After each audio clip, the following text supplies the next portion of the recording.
Hello and welcome to the GEB America podcast. I had the chance today to sit down and talk with my friend Mindy Linscombe, and it is a treasure of an interview.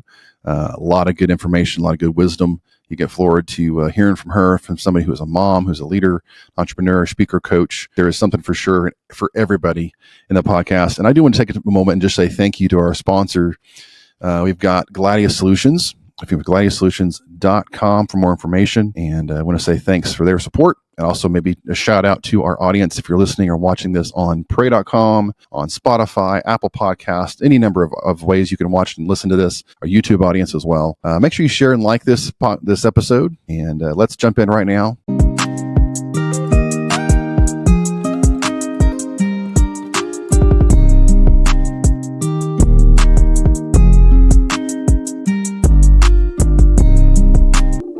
The views and opinions expressed on this program are solely those of the speakers and not necessarily those of GEB America, Oral Roberts University, or their employees. This program is not intended to offer investment, financial, medical, legal, or any other advice. Viewers should consult a subject matter professional regarding any such matters.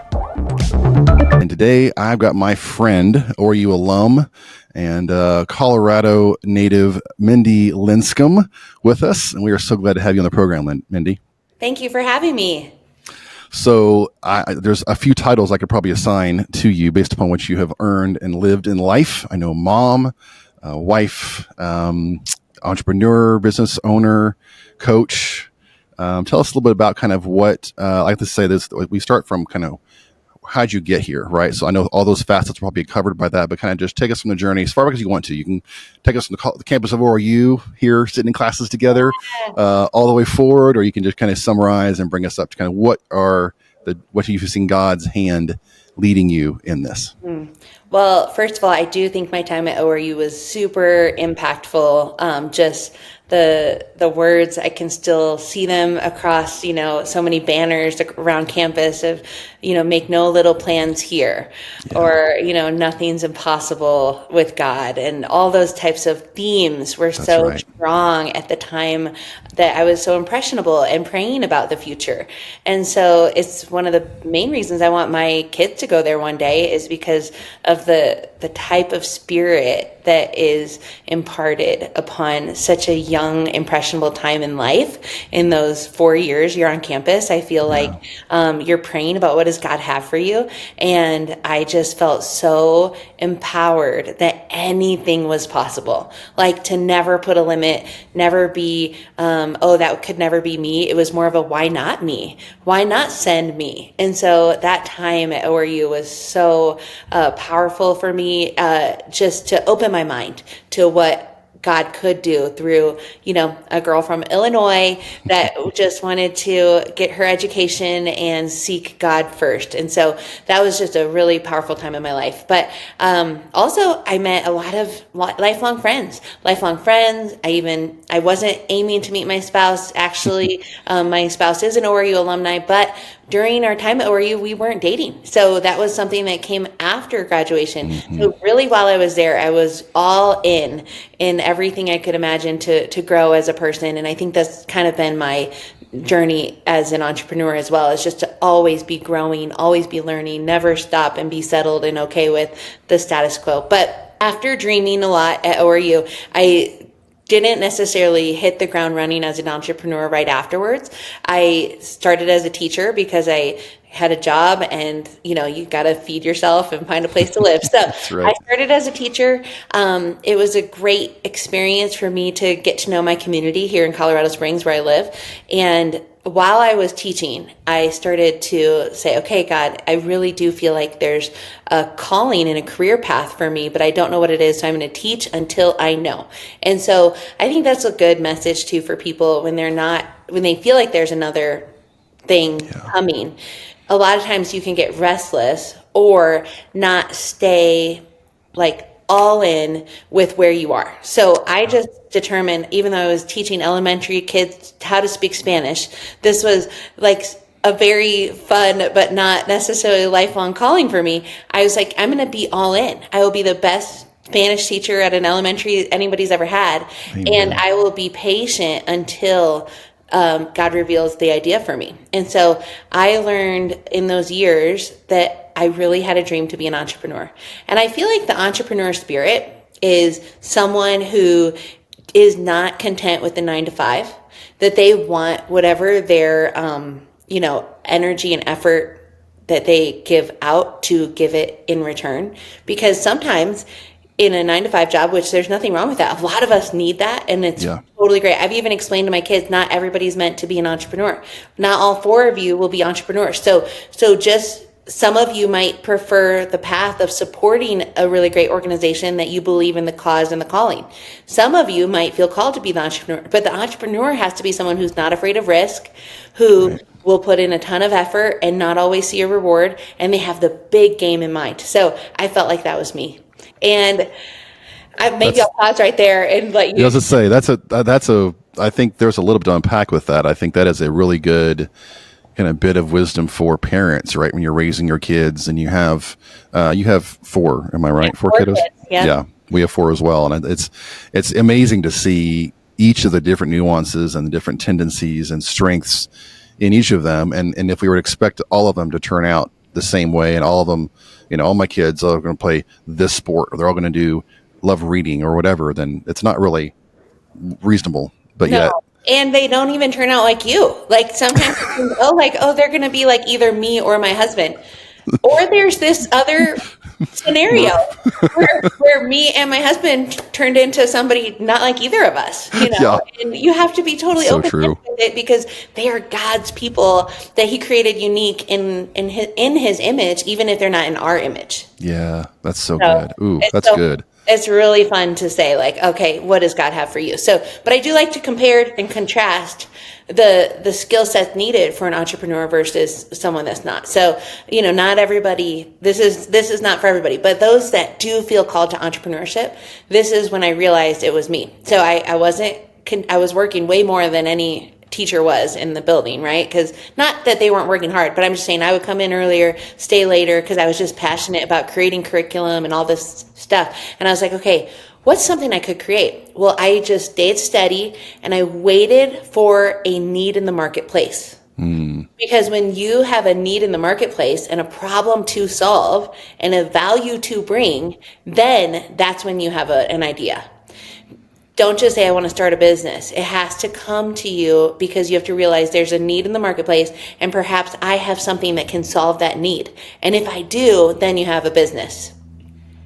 That's good. So I can keep going if you want. I was gonna say that's a good. Say that again. That's a good just kind of definition almost of like how you decide and determine maybe what if you have something to do. Yeah. So I just tell people, I'm like, don't start a business just for fun. Wait until there's a need in the marketplace that matches a skill set you have, and then you have a business. And so what happened for me was I was shopping for a wedding dress.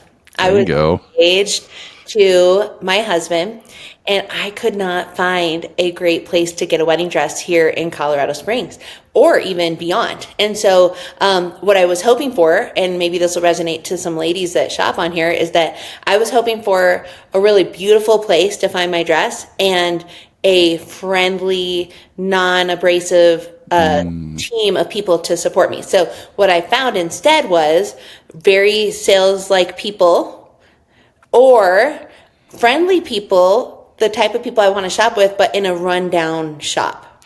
And I was like, why can't it be this beautiful scenario, like a high-end store, but the friendly people of the low-end store? Why can't it be both? Yeah. And so I said, you know what? I think I could solve that problem. And I've always, always loved celebrating people.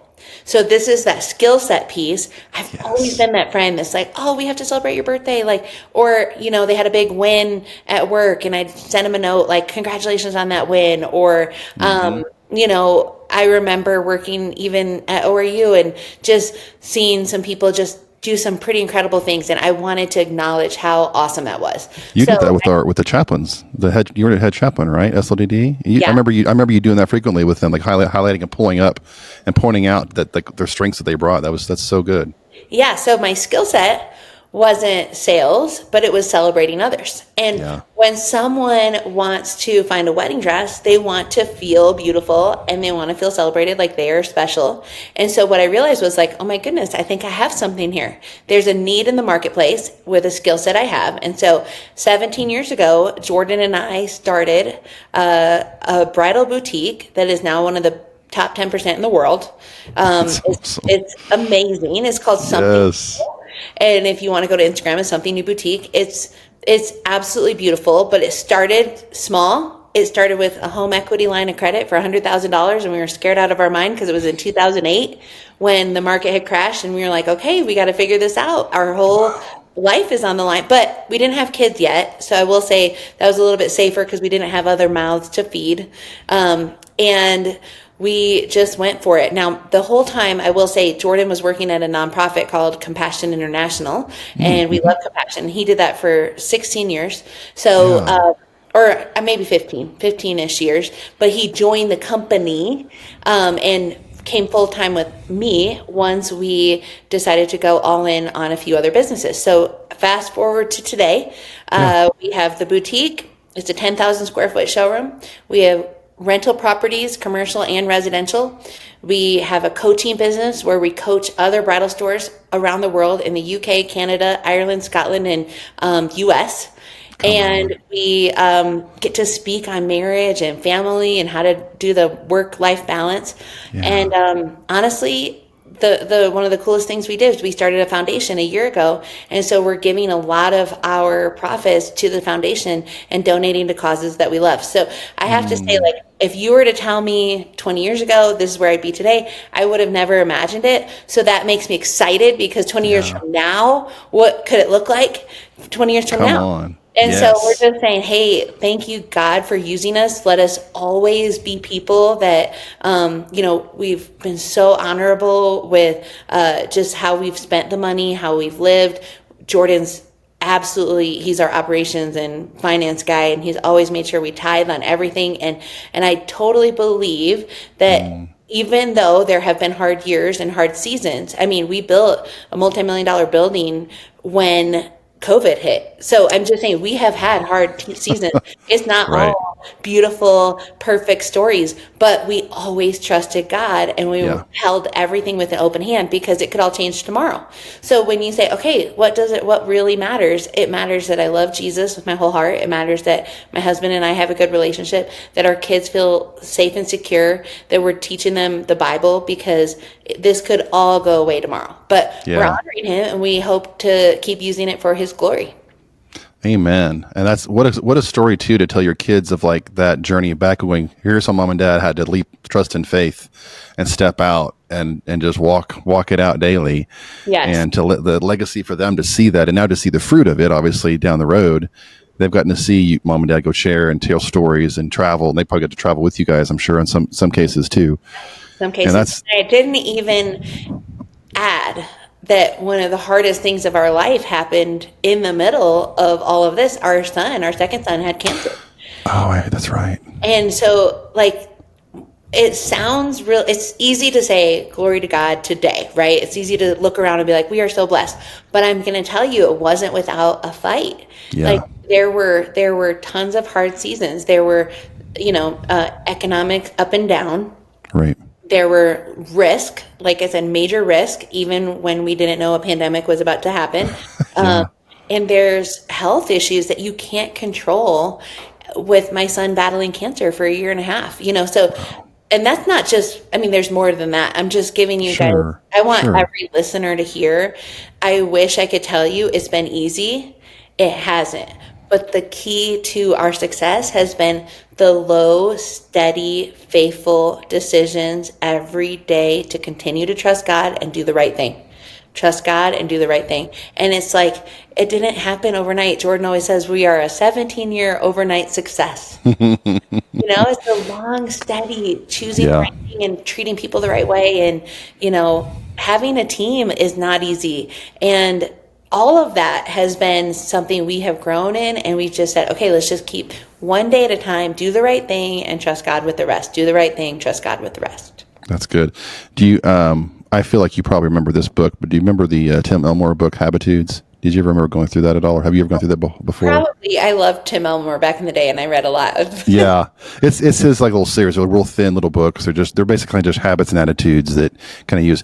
But as you're talking about that, the image that popped in my head is one of his I wouldn't say famous, but more resonant images he uses, which is the iceberg, right? So like the iceberg of, you see on the top the nice bright shining white, ice, but below that is 80% of it is way below the water, and that's what's anchoring it and keeping it there. And what you guys went through and what we see too often is the quote overnight success of the bright shiny white ice, not recognizing that there's been something else supporting that and keeping that buoyant in the water. Absolutely. Which is your faith and your anchoring in him. Yeah, absolutely. It's good. Now, okay, this is a fun little fact that I learned. If I'm correct me if I'm wrong. Besides you and Jordan, your first employee was who?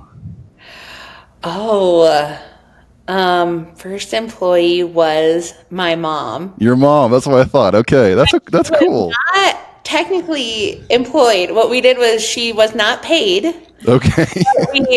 We brought her out to a really nice Mexican food restaurant every Saturday night after a busy day. You pay her how you need to, if that works for you. Because we were trying to just climb out of the huge loan that we were at the beginning trying to pay off. So on paper, it would not be my mom, but sure. I'm not trying to get you into tax legal. I'm just saying in terms of, I guess there was one employee, one person working alongside you guys. I guess maybe I should say that. I'm not trying to imply anything. Yeah. No, it was great. It was great. She came because I was like, hey, I'm starting to get like a few people at a time on a Saturday instead of just one. And so she came and helped us for the first couple months we were open. That's awesome. And then I think we actually share one other commonality in the naming. What's the name of your stunning wedding dresses, the line of dresses that you have?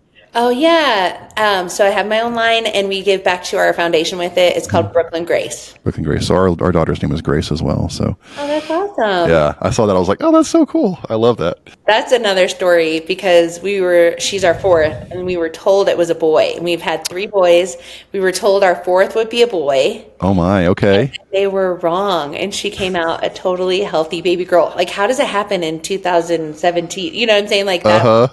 That I don't understand, but they said, we're so sorry, we got it wrong. And we were just like sobbing. It was a beautiful, beautiful day. So we put Grace in there because it's an unexpected gift from God. That's amen to that. That's so good. And that had to be, there had to be so many emotions on that day, I'm sure, as mom and dad, because you're preparing mentally on all these different aspects for boys. Okay, well, one more, another boy. Here we go. Yeah. And all of a sudden it's like, wait, we get a girl? Like, what is... That's great. So I'm sure she feels the love and welcomeness of that, even to this day. Yeah. My boys are a little jealous of how much we love having a girl. So we're flipped. I love them too. So exactly. much. I love them so much. Well, and it's something.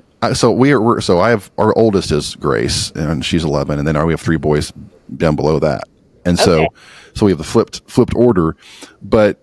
There's just something about a mom and a daughter. Like, to be able to have that is special for you and her. And I see that too for me. I have something special with the boys. Like, I get them. They go running around the hall like crazy. Like, well, that's just the boys being boys. Like, they have energy that the girls don't have. It's different. Yeah, it's just different, And so that's a great connection. So much energy. I love it.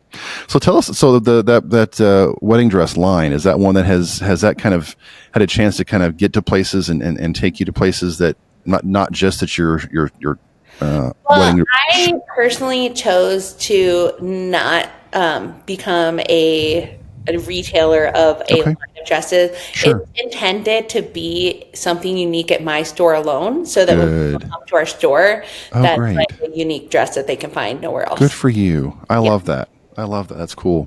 So tell me about, you mentioned those hard times, which obviously are, create that foundation grit, the kind of determination and that, but what have been some of the kind of really fun pinch me while I'm doing this type of opportunities that God's kind of opened up doors for you guys on the higher side of that? Maybe places you got to travel, things you got to do, people you got to speak with. What are some of those kind of just fun moments for you?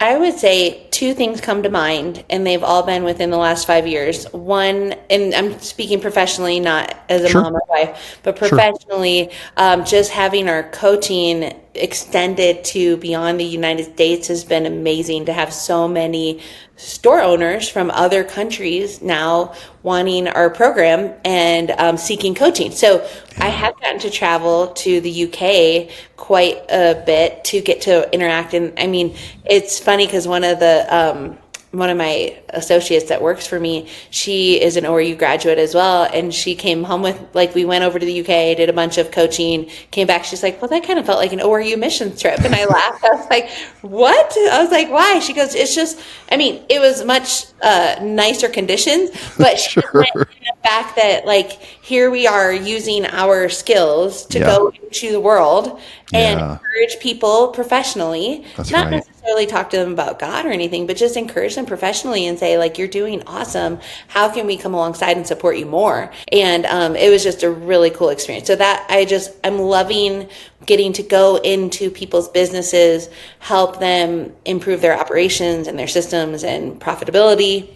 But in turn, it's also cool to hear about their stories and their lives and get to encourage them. So I'm loving that. The other thing that has been just another sweet kiss from God is our YouTube channel. And so we interview people on my show. It's called The Something New Show. Yes. And it's a YouTube channel and it's on podcast everywhere. You can listen to it, but I mean, it's fun to watch because it's in a studio and I do in-person interviews with some pretty incredible guests. Like, I have one coming up that I can't even say who it is yet, but people are starting to reach out to me now, and I'm in awe because they want to, introduce their new book or whatever, and I get to hear their stories, and I love interviewing people. In fact, when I was a kid, I wanted to be Oprah. Like, I grew up in Chicago area, Illinois, and I always thought it'd be so fun to, like, be an interview. That's why I was a communications degree. Right. I thought I'd do journalism, but God had other plans. But now I'm using those skill sets in my show, and I've loved, like, it's been so fun to hear people's stories and what they've learned. And I've always been a person that sought out mentoring. Like, I've always wanted to be mentored. I've always read books by amazing authors to learn from other people's mistakes, because I always said life's too short to learn your own lessons. So even though I'm learning my own lessons, my goal is to learn from other people so I don't have to make those mistakes in my lifetime. So why not listen and learn from other people's mistakes? And so I said that as a young person, and now fast forward, I get to interview these people and hear what worked, what didn't work, and hopefully our show is mentoring others around the world as well. So it's great. It's the only thing that we do that is faith forward, meaning I'm open about Jesus. I'm open about my relationship with God on my podcast and on my YouTube channel. So, because everything else I do is very, it's just in the marketplace, and I love that. I'm all about the marketplace. I love supporting them and teaching people how to make more money and provide for their families. Sure. And I have this little baby project over here that we are able to talk about how God really is that defining factor for us in what we do. So that's been a cool journey that we're on. We're about a year and a half into that show, and it's going really well. And Jordan and I do it together, so it's a blast. That is neat. I have actually gotten a chance to see some of those interviews with the two of you guys. And that's such a special opportunity. First of all, you get to do it together and to share that. But also, you guys both bring such good knowledge base and wisdom and just places to pull from and have great conversations with people. And that's also, honestly, I understand what you're saying, that I enjoy getting to do this as well. I enjoy getting to talk to people and share their stories of what God has done, which is so great. So on that note, with the highlight again for people, make sure they can find you. So the name of the show is Something New, is that right? The Something New Show. Okay. The Something New Show. The Something New Show. Okay. On YouTube, or we do clips on Instagram, The Something New Show. Yeah. That's great. Or on podcast everywhere too. We're on Apple, Spotify. Yeah. There you go. Very good. So what would you say somebody who's listening or watching today, and maybe they're just kind of like, gosh, I wish somebody would I just need mentorship, or I just feel like I need a push. What would you encourage somebody with that, maybe 2 or 3 nuggets, or just kind of key things that you have found across your coaching, across your opportunities of business owners and people, that would really be helpful to listeners? Yeah. Well, I would say you've never had more access to free coaching in the history of the world It's true. until now. Take advantage of how much is online for free coaching. There is so much, and it's amazing when people say, "Oh, I don't know how to learn this skill or that skill." I tell my kids all the time, I'm like, you can figure anything out now. Like, That's true. everything is figure outable. You can go to YouTube. You can go to Google. I mean, literally, there's so much accessible to you. It's Yeah. not like it's a different world, when it comes to learning skill sets. You can learn those anywhere. So don't be lazy and look for the free stuff. Like, it is out there. The second thing is, I would say, build a relationship with a mentor in real life, in addition to all of the free resources online. So with finding a mentor in real life, don't just ask somebody that you think is cool. Ask someone to breakfast, because it's a very long commitment to say, will you be my mentor? And in fact, it's sometimes overwhelming to people when you ask them to be your mentor, because they're like, well, what does that mean? So you'll be turned down, I imagine. What I would tell you to do is look at someone's evidence and fruit in their life. Like, are they living the life that you want, or have relationships with their kids that they want, or have the career or the financial, aptitude, whatever it might be. Sure. The person that has the evidence, prepare a list of questions for them and ask them if you could take them to lunch or coffee, pay for the lunch or coffee, and come prepared with the list of questions, and just say, I'm just asking for 1 hour of your time, because it shows that you respect their time, and come prepared with your questions and ask them the questions that you have in mind. In fact, I'm doing that right after this podcast. There's one of my team members that came to me very appropriately, and I don't offer free coaching. I offer group training to my team, but if they want one-on-one time, like, I charge normally for that for clients. So Yeah. I'm very mindful with my hours. So she came to me and she said, I have a list of questions. And I said, I love it. You are prepared. I can give you an hour of my time. I'm happy to do that. Just ask those questions, and I want to invest in you, because you're the type of person worthy of investing in. You already respect time. And so I know that is a deposit that I'm planting on good soil, and Yeah. any mentor would feel the same way. Any person that has those types of success, I believe they do want to donate their time. I want to donate my time, but I don't want to do it and sit at a coffee shop and then just be like, so what's going on in your life? No, I want you to come hungry for a really prepared curiosity on how did you get to where you are today, so then I can help you with those questions. So I'm excited to go to that coffee date or breakfast right after this, because I really do want to invest in her. But I'm more excited because she is the type of person that is going to 10x that. She is going to multiply at that time. So I would say, find a person in real life, and it doesn't even have to be local. You can DM people on Instagram. I'm not even joking. Like, the world is amazing right now. You can DM them.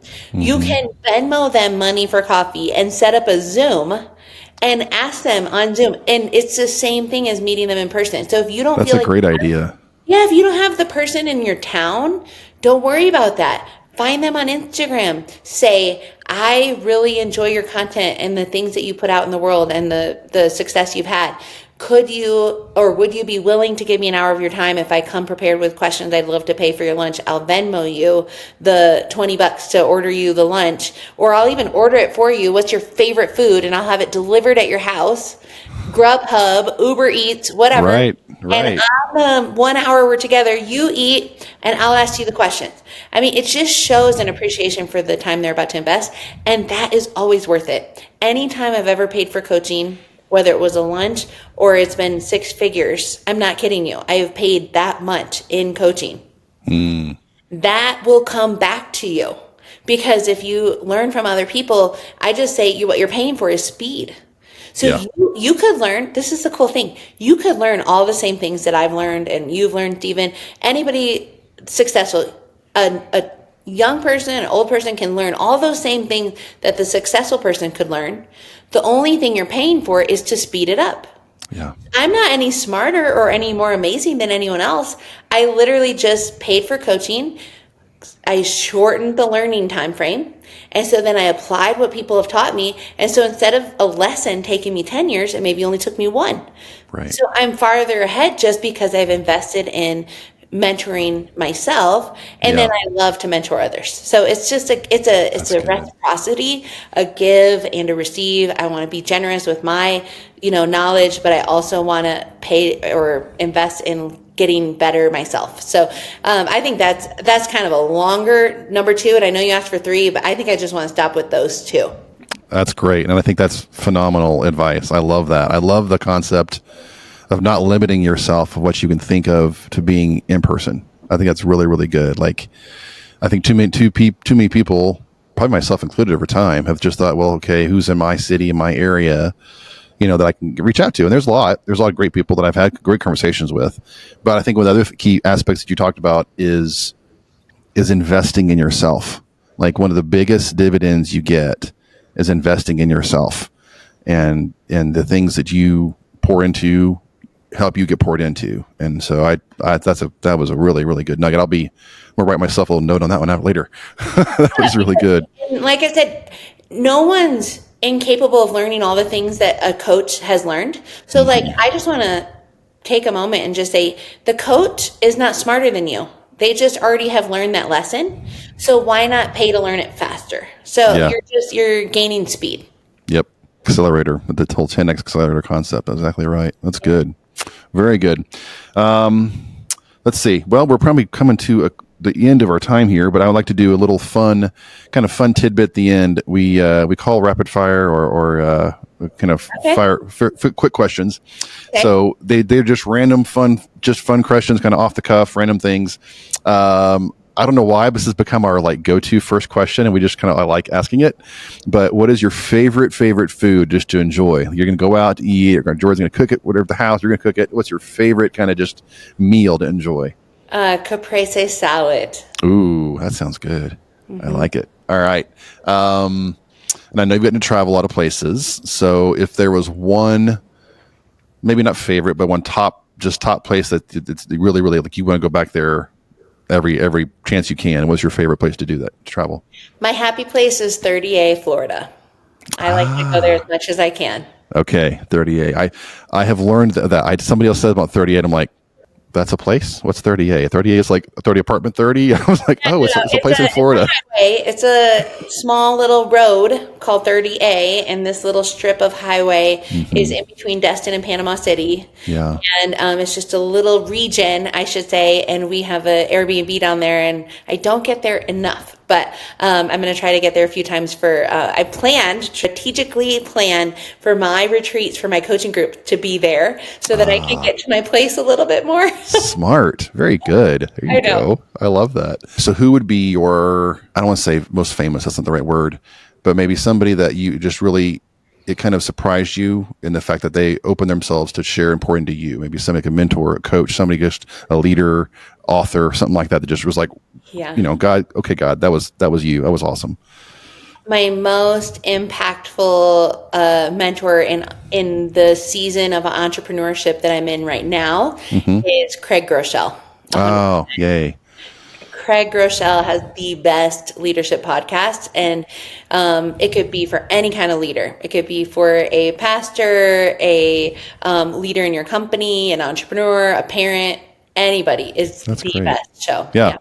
Good word. He's got some good nuggets. I love his stuff. That's awesome. All right, and then I guess maybe what would be one last little nugget of encouragement to the entrepreneur that's just plugging through their day? Really, I think most entrepreneurs sometimes have blind spots, and they're working harder and not smarter. And so most of your revenue is coming from one product or one section of your business, and you're spinning your wheels trying to do like 5 things, Yeah.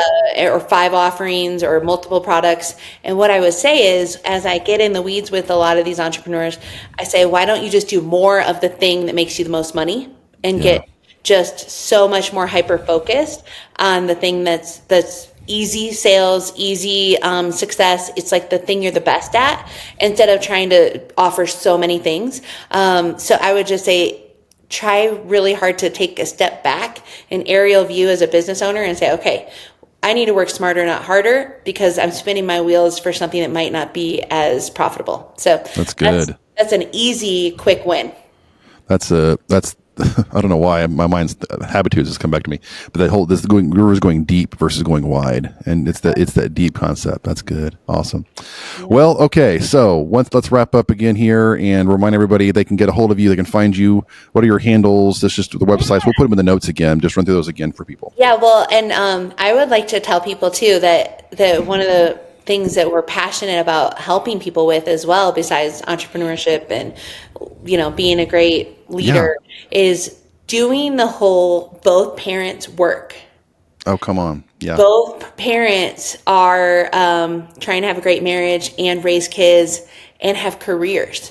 Not a lot of people, Stephen, are talking about this new, I would say in the last 20 to 30 years, the wife working has gone up and up and up. Mm-hmm. And it has been harder and harder to manage career, marriage, parenting balance. And so Jordan and I are really trying to model that, and also just God is opening more doors for us to keep talking about that to people. And I just think nobody's really said, hey, you have to change some of the habits and frameworks of what the home looks like, and maybe who's in charge of what, and sometimes hiring some support if you're able to, if both parents are going to have a career. So, if you just want to follow along on our personal journeys, I think the easiest place is both my husband and I's Instagram handle. We try to keep those updated, and it also talks about what's coming up or what we're up to.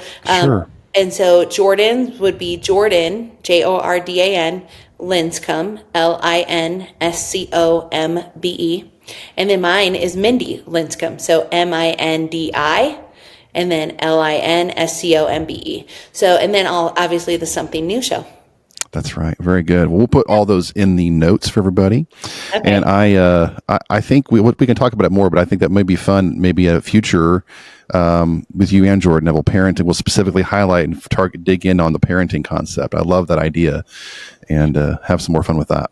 Oh yeah, we have a whole, pretty much set presentation on what we talk about when it comes to Christian working parents. That's a unique dynamic, because a lot of parents, Stephen, that are working might not be Christians, and so it's easy for them to put family as a second and career as a first. But we say families first, and then careers second, and that's it different. And then we kind of lay out how we plan out the week and the habits that we do, just to make sure it stays that way. Wow, that's so good. I love that. That's for just until recently, my wife and I were the same way. The last couple of years, she actually is taking a break, being home with the kids. We're doing homeschool and just pouring into that, which is not a light thing either. That's a job. Yeah, that's which is a job as well. Yeah, not to downplay that at all, but it's not in terms of the corporate mindset people are thinking. Maybe both going 9 to 5, but it's definitely a joint journey. And so I love the idea of being able to have that discussion. So thank you, Mindy. For your time. Thank you for coming on. Those who have had and watched all the way through the end, listen to the end. We will make sure you share this, tell your friends about it, tell them about Mindy and how you can learn from her wisdom. And look forward to the next GEB America podcast. We will see you again soon.